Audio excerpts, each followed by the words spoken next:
저는 라쿤 카페를 보면서 너무 놀랐던 건 그러니까 우리나라는 그래도 그러니까 물론 뭐 더 이제 아직까지 더 수준이 낮은 어떤 동물권에 대한 인식이 있지만 그래도 미국의 어떤 뭐 호랑이, 사자 키우고 심지어 침팬지 데려다가 막 이렇게 키우다가 또 버려요. 뭐 이런 애들이 너무 많은데 그런 거에 비하면 우린 그나마 좀 이걸로 위안을 삼았는데 라쿤이 갑자기 등장하고 방송에서 사막여우를 키우는 집이 나타나면서 너도 나도 나도 한번 키워보고 싶다.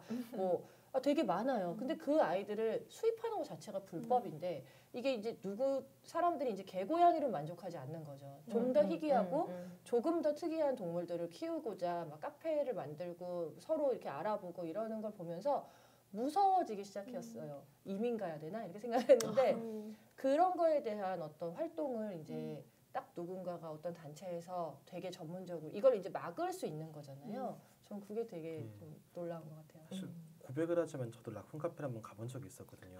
그러니까 고양이 카페를 지인이 한 번도 안 가봤는데 너무 가보고 싶다 그래서 그래 그러면 가자 해서 갔는데 마침 또 라쿤이 있는 건 거예요. 아 고양이랑 라쿤이 함께 살아요? 거기 패럿도 있더라고요. 그러니까 이게 근데 그 나름 자기들 딴에는 이제 자기들 딴에는 이렇게 같이 이제 거주하고 있는 곳을 구역을 나눠줬다라고는 하지만은 사실 고양이도 그렇고 라쿤도 그렇고 패럿도 그렇고 인간이 설치해놓은 어떤 그 펜스 같은 거는 안전문 놔둔 거 아니야? 안전문? 가볍게 뛰어넘거나 타고 넘어갈 수 있는 개체들이잖아요. 근데 그러니까 제 지인은 막 너무 좋아하고 있는데 거기다 대고 이건 나쁜 거야라고 이야기를 할 용기도 그때는 사실 없는 상황이었고 저도 이게 관련 법안에 있는 건가? 이게 허가는 어떻게 나는 거지? 이게 맞는 건가라는 생각이 굉장히 복잡해지더라고요. 네. 이런 것들에 대해서 또 요새 유튜브를 보면 한국에 온 외국인들이 라쿤 카페를 보면 그렇게들 좋아해요. 맞아요. 외국 사람들은 이게 무슨 진짜 진기한 체험이죠. 있을 수 자기 나라에서는 이걸 못 즐기거든.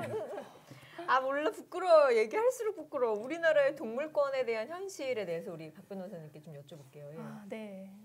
반려동물 인구가 지금 1,000만 명이 거의 넘을 정도로 많아지고 있고 또 동물에 대한 인식 수준도 사실 조금씩 높아지고는 있는데 동물의 권리나 복지 또 이런 것들이 법과 제도적으로는 지금 굉장히 보장이 잘 되고 있지 않습니다. 그 동물을 보호하는 가장 기본적이고 일반적인 법이 바로 동물보호법인데요. 우리나라는 이게 1991년에 이르러서야 이제 이 법이 제정이 됐고 당시에는 한 12개 조항 정도의 어떤 선언적인 그런 내용밖에 없었습니다. 이후에 이제 개정 요구가 많아지면서 지금은 많이 개선이 됐지만 여전히 부족한 부분이 많은데요.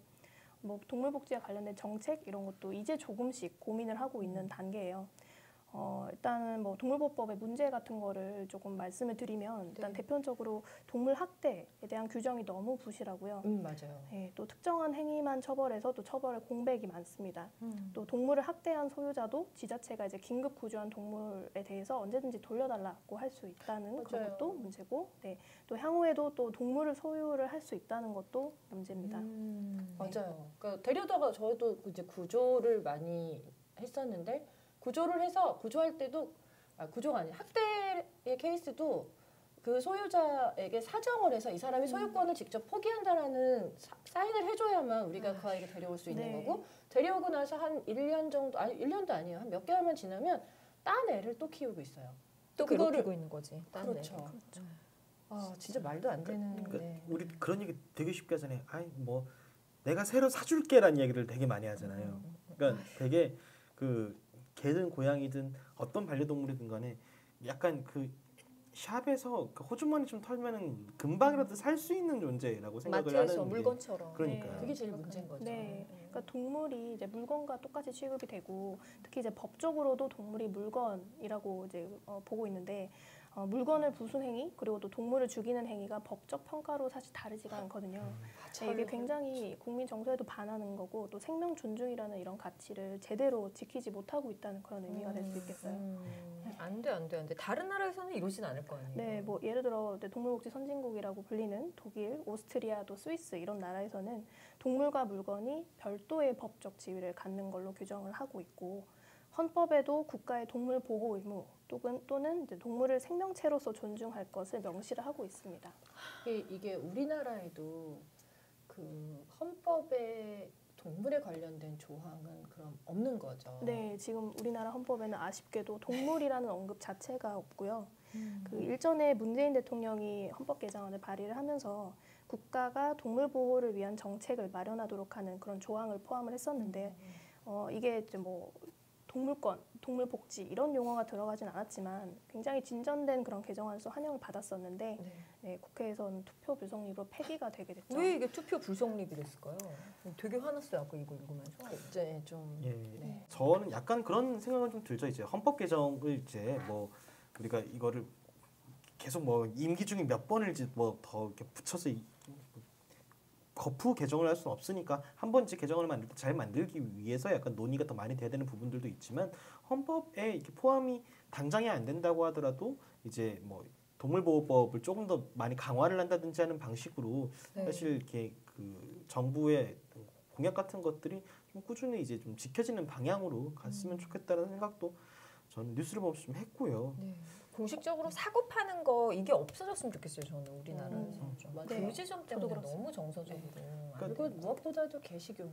아 그렇죠. 네, 그러니까 이게 뭐 전통이네 어쩌네 뭐 그러는데 이게 헌법까지는 제 생전의 소원은 헌법에 생전에 동물권 그러니까 아까 그 모든 존재는 태어나면서부터 고유한 어떤 권리를 갖고 있다라는 그 동등하고 고유한 권리를 갖고 있다라는 거를 헌법의 동물권에 대한 이야기가 나왔으면 좋겠고 그보다 더 아무튼 제가 조금 더 나이가 들기 전에 개식용 문제가 반드시 해결이 돼야 되고 이게 반드시 그냥 저는 뭐 찬성 너 생각은 어때? 뭐 당신 생각은 어때요? 이런 거 찬성 반대 이런 문제가 아니라 그냥 딱 명시를 해버리면 그렇게 되면 그 다음에 어느 순간부터는 굉장히 많은 수준으로 올라갈 거라고 생각해요.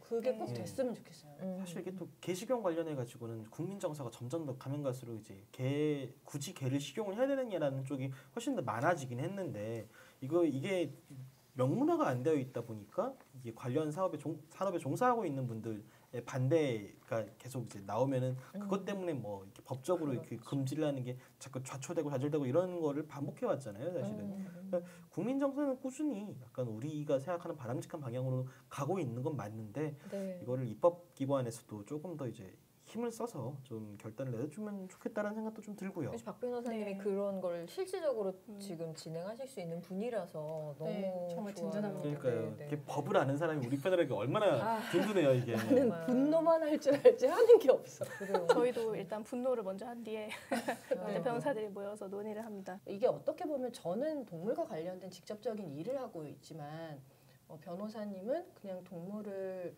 좋아하던 사람이었을 건데 어떻게 이렇게 직접적으로 동물권에 대한 그렇죠.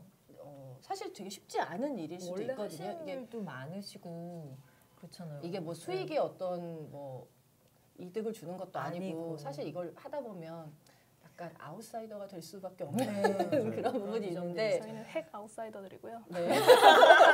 저희도 뭐 어떻게 다 자발적으로 아싸입니다. 그렇게 되셨는지 네, 저희가 궁금합니다. 네. 네, 이쪽 일을 사실 하는 변호사분들, 저희 P&R 변호사분들 모두 사실은 이제 이 일 자체는 보수를 받지 않고 하시는데 각자 그래서 생업을 따로 하고 계십니다. 아, 네, 네네. 그래서 그걸로 먹고는 살고 있고요. 너무 네. 걱정하지 않으셔도 네, 지금 뭉클해지는 이유가 있어요. 네네. 원래는 이제 저도 동물을 좋아하기만 했지 뭐 권리 이런 거에는 별로 관심이 없었고 고민도 별로 안 했어요. 네, 그러다가 이제 2007년쯤에 그 뭐 동물이랑 아무런 그런 뭐 상관도 없는 그런 어떤 집회에서 참가자들이 이제 항의의 표시를 한다고 어떤 살아있는 새끼 돼지의 네 발에다가 밧줄을 아시죠? 네, 걸어서 네. 잡아당겨서 능지처참을 한 사건이 있었어요.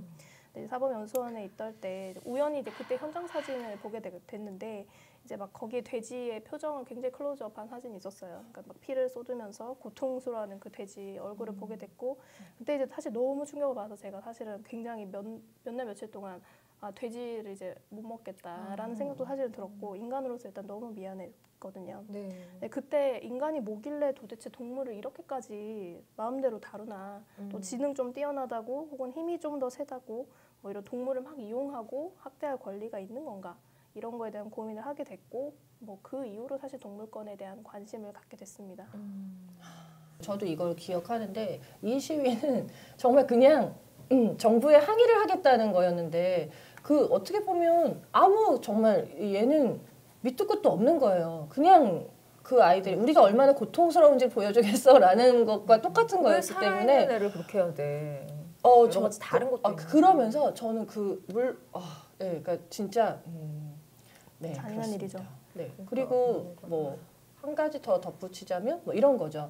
왜 펫 페스티벌 뭐 아니면 동물 페스티벌 뭐 그쵸. 얼마 전에 왜 그 페스티벌을 반대하는 맞아요. 페스티벌이 나오기도 했지만 가장 웃긴 건 뭐 송어 축제라고 하고 송어 계속 잡으면서 송어는 무슨 제삿날도 아니고 그다음에 얼마 전에 무슨 반려동물 축제 네, 무슨 반려동물 축제 때도 제일 고생하는 건 동물이에요. 뭐 심지어 무슨 얼마 전에 9월 달인가 뭐 이렇게 기사를 봤는데 말을 아니 왜 반려동물 축제인데 말 타기를 하죠? 말 2마리 데려다 놓고 애들을 한 100명 정도를 태운다고. 그럼 그 말은 허리가 진짜 휜다고요.